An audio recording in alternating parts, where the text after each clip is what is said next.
Assalamualaikum warahmatullahi wabarakatuh. Teman-teman kelas 4 yang hebat, solih-solihah semuanya.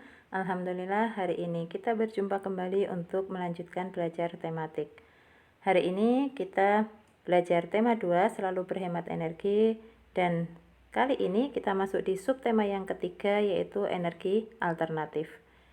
Untuk pembelajaran hari ini teman-teman, kita akan belajar tentang kewajiban dan hak manusia terhadap lingkungan. Sebelumnya, kita mengingat kembali untuk kewajiban dan hak.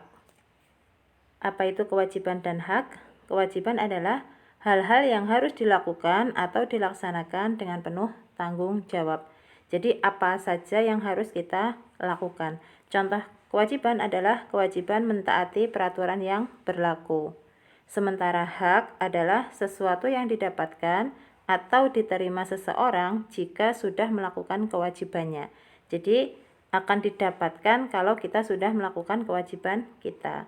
Contohnya adalah hak untuk memperoleh air bersih dan sehat. Nah, kemudian untuk pelaksanaan kewajiban dan hak harus kita laksanakan secara seimbang. Jadi tidak boleh berat sebelah. Misalnya kita melakukan kewajiban kita terus tetapi kita tidak memperoleh hak kita, itu tidak boleh. Atau kita tidak mau melaksanakan kewajiban kita tetapi kita menuntut hak kita, itu juga tidak boleh. Nah, jadi pelaksanaan kewajiban dan hak itu harus dilaksanakan secara seimbang. Kemudian setelah kita memenuhi kewajiban kita, maka kita akan memperoleh hak kita. Contohnya, misalnya kita selalu menjaga kebersihan lingkungan kita. Kemudian kita juga tidak membuang sampah sembarangan. Maka kita juga akan mendapatkan hak kita. Apa itu? Yaitu kita berhak mendapatkan air yang bersih dan lingkungan yang bersih dan nyaman. Nah, untuk lingkungan hidup yang baik itu adalah lingkungan yang dilestarikan fungsi dan pemanfaatannya, kemudian juga dipelihara serta diawasi dengan baik untuk menghindari kerusakan dan pencemaran. Dan ini semuanya ya, kita semuanya teman-teman, kita mempunyai kewajiban dan hak terhadap lingkungan sekitar kita. Apa saja kewajiban kita terhadap lingkungan? Yang pertama, kewajiban kita adalah tidak membuang sampah sembarangan. Jadi, kalau membuang sampah harus di tempat sampah. Baik itu di rumah kita sendiri maupun ketika kita di luar rumah atau di lingkungan sekitar kita. Kalau ingin membuang sampah, kita buang di tempat sampah.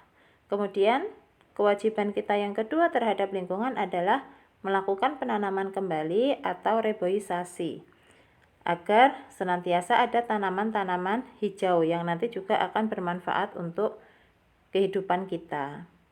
Kemudian, kewajiban kita yang ketiga terhadap lingkungan adalah memanfaatkan energi alternatif yang ramah lingkungan. Misalnya, kita menggunakan jenis kendaraan yang ramah lingkungan, misalnya yang bahan bakarnya mungkin dari listrik seperti itu. Kemudian, yang keempat adalah kewajiban kita terhadap lingkungan menghemat penggunaan energi, baik itu energi listrik, energi air, maupun yang lainnya, terutama yang kita gunakan sehari-hari ya. Misalnya ketika kita menggunakan energi listrik misalnya, kalau sudah tidak digunakan maka kita cabut kabelnya dari stop kontak seperti itu. Atau menggunakan energi air itu juga harus kita hemat. Kalau tidak perlu, kita tidak perlu menyalakan keran air. Kemudian kewajiban kita yang kelima terhadap lingkungan adalah membangun gedung dengan memperhatikan aspek ramah lingkungan. Misalnya kita membangun gedung atau membangun rumah. Nah, ada yang tempat untuk sinar matahari itu bisa masuk sehingga akan memberikan penerangan yang cukup. Nah, sehingga nanti ketika di siang hari tidak perlu menggunakan lampu, cukup dengan penerangan dari sinar matahari. Itu nantinya juga akan menghemat penggunaan energi. Kemudian kewajiban kita yang keenam adalah memperindah lingkungan dengan berbagai bunga dan tanaman hijau.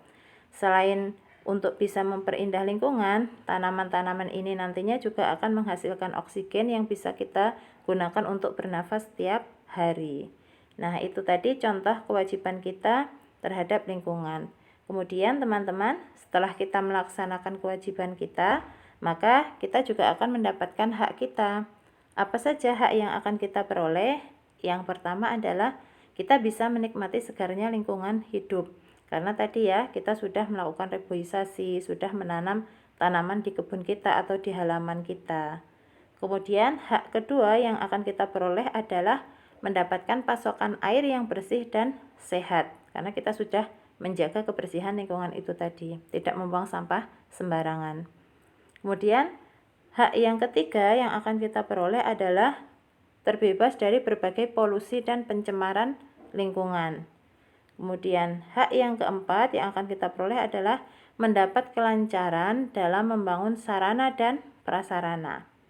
Yang kelima, hak yang akan kita peroleh adalah tumbuhan dan hewan juga akan hidup sehat di lingkungan yang bersih. Dan hak yang keenam yang akan kita peroleh adalah memperoleh sumber daya alam untuk memenuhi kebutuhan hidup kita. Nah, itu tadi teman-teman beberapa contoh kewajiban dan hak kita terhadap lingkungan. Jadi ketika kita sudah melaksanakan kewajiban kita, nantinya kita juga akan mendapatkan hak kita, ya. Itu teman-teman untuk pembelajaran kita hari ini. Insya Allah akan kita lanjutkan di pertemuan yang selanjutnya. Ustazah akhiri, wassalamualaikum warahmatullahi wabarakatuh.